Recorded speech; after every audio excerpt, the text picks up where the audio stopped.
Hey you guys, welcome back to the channel. I know it's been a few weeks since we put up a video, but we've been so busy after the gender reveal, which I'm still waiting on the video. Hopefully it'll be up soon. I had somebody else do it. I'm kind of wishing I just did it because it would have been up right away, but hopefully I will be able to show that to you guys soon.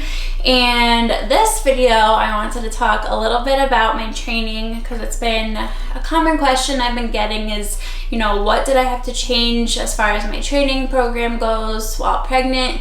Are certain movements still safe? How about core work and breathing and all of that stuff? So I'm gonna cover all of that in this video just as a kind of general training overview, and then at the end of the video I'm going to include a few core exercises that I've been doing almost every day. I should be doing them every day, but they're specific to pregnancy to help activate your transverse abdominis and then your pelvic floor muscles. So a little bit different than direct ab work. So when I say core stuff, it's going to include everything from this area that you probably can't even see because my face is really zoomed in right now. So the first question I got was, did my training have to change at all when I found out I was pregnant? And in the first trimester, you generally don't have to change much with your training, but with that said, your hormones and everything that's changing within your body really throws you for a loop. So I was super exhausted, and luckily I did not experience any morning sickness or vomiting or anything crazy like that, but I know so many women do. So you're really not, or you're probably not training as much as you were beforehand, or maybe you're struggling to just get to the gym because you're so tired. Sorry, I get out of breath so easily lately, so I apologize if it sounds like I just ran a marathon because I feel like I'm not breathing normally. So, okay.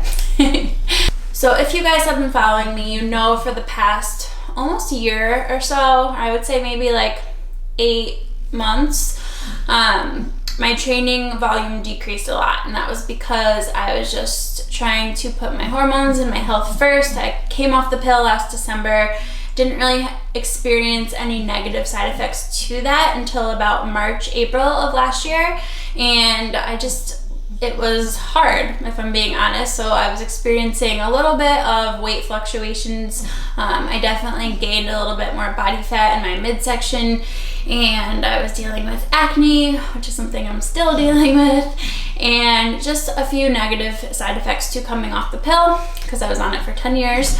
So during that time, I chose to decrease my training volume to really just let my body heal and recover, and making sure I was fueling it with the best foods possible, and really tried to balance my cycle. I was very fortunate to get my cycle back pretty much right away after coming off the pill, but it wasn't regular. So they were very short cycles at first. And then maybe the 2 before I got pregnant, they elongated a little bit and they were pretty regular.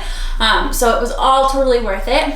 But my training volume compared to last year at this time had decreased a lot. So that is kind of where I was when we got pregnant in, when did we get pregnant? September.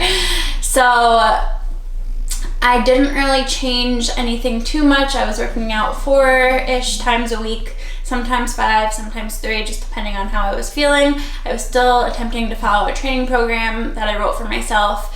So, you know, still squatting, still benching, still deadlifting, still doing all of the movements that I was before with no issues. But I was really giving myself grace as far as taking rest days and, you know, scaling back. Sometimes I would just go for a walk that day instead of training, or sometimes I would just go to yoga. So the main thing with pregnancy is, and what it comes down to as far as your training goes, is just, you know, learning to make the modifications necessary for you and your body.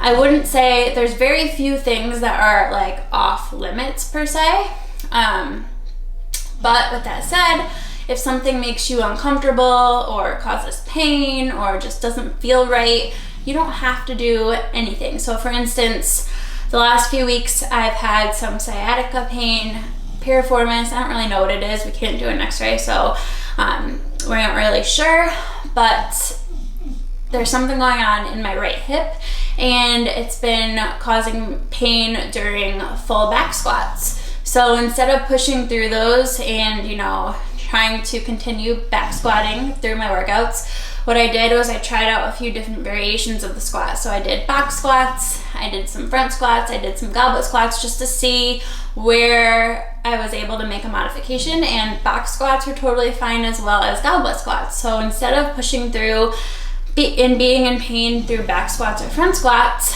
I switched over to box squats, did some goblet squats, and I had a great workout, experienced no pain, and that's just one example of how I've been modifying things. So at the end of the day, whatever you were doing pre-pregnancy, you can continue, but just go into that knowing that you may have to make some modifications here and there. You may have to scale back volume and intensity a little bit. So, you know, if I was still powerlifting, I wouldn't be lifting nearly as heavy as I was pre-pregnancy, just because your body is changing a lot. So hormones are causing your ligaments to stretch, and your hips are widening, your rib cage is widening.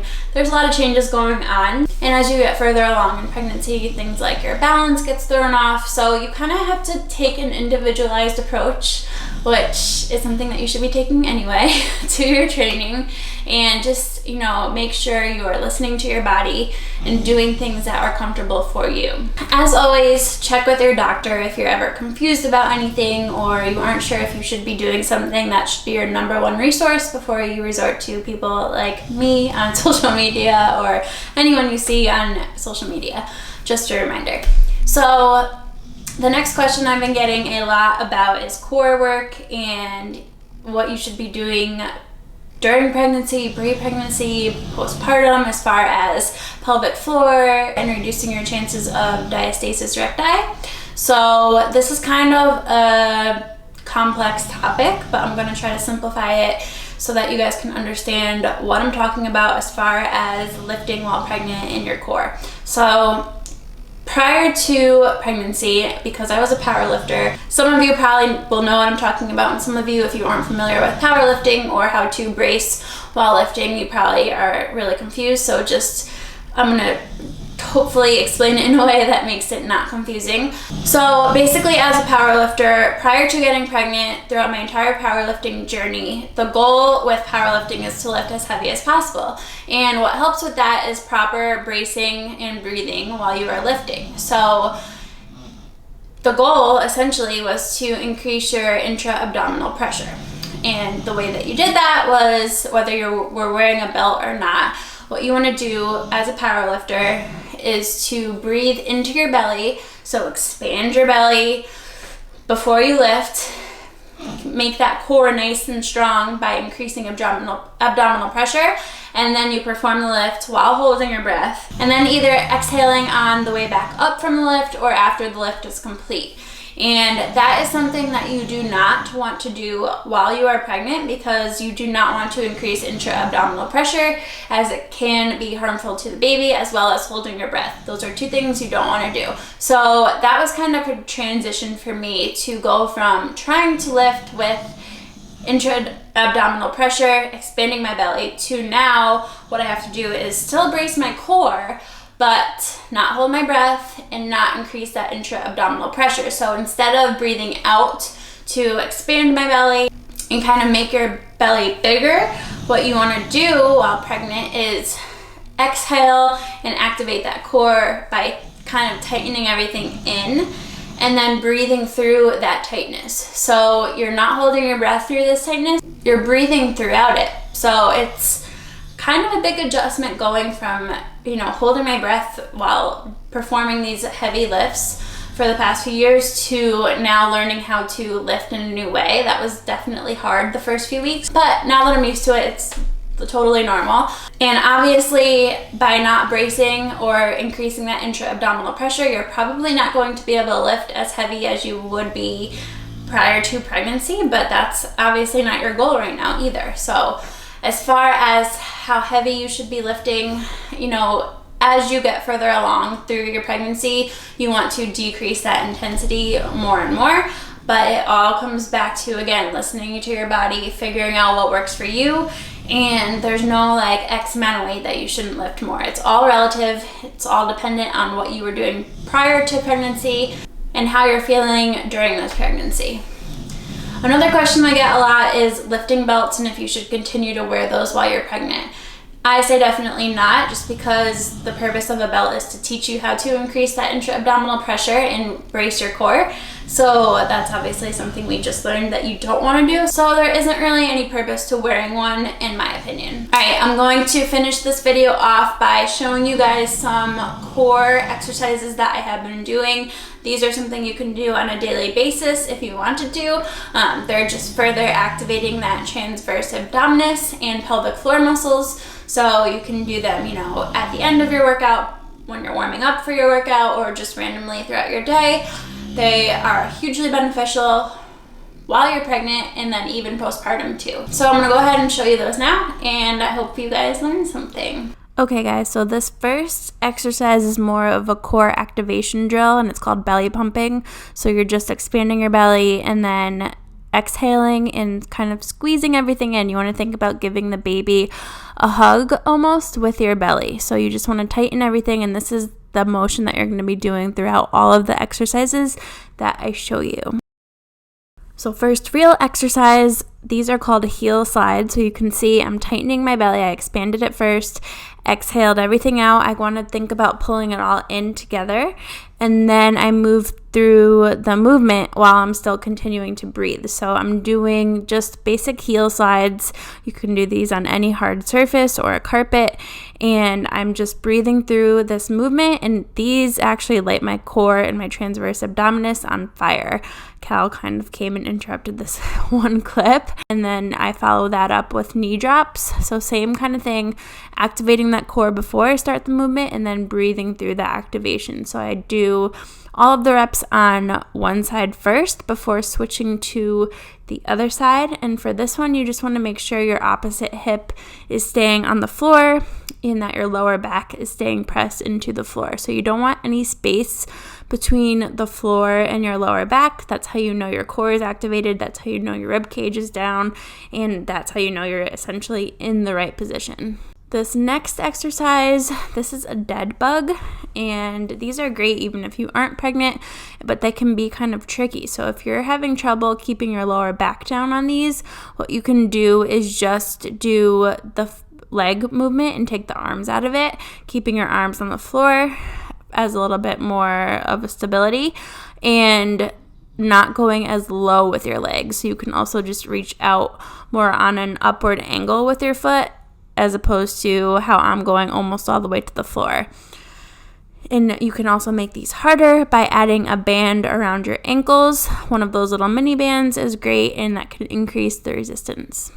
The next one is just a bear crawl hold. So you're in that same starting position, activating your core, and then just lifting your knees up off the floor, making sure that your knees are under your hips and your wrists are under your shoulders.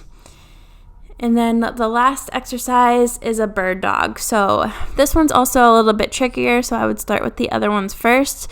Once you get more comfortable, you can go to this one, but you're just going to basically line up in the same position so your knees are right under your hips, core is activated, wrists are under your shoulders, and you're just going to lift the opposite arm and leg off the floor while trying not to shift your weight too much. So you want to keep those hips even, keep that core tight, reset as you saw me just do as much as you need to. If you need to do that between each rep, that's fine.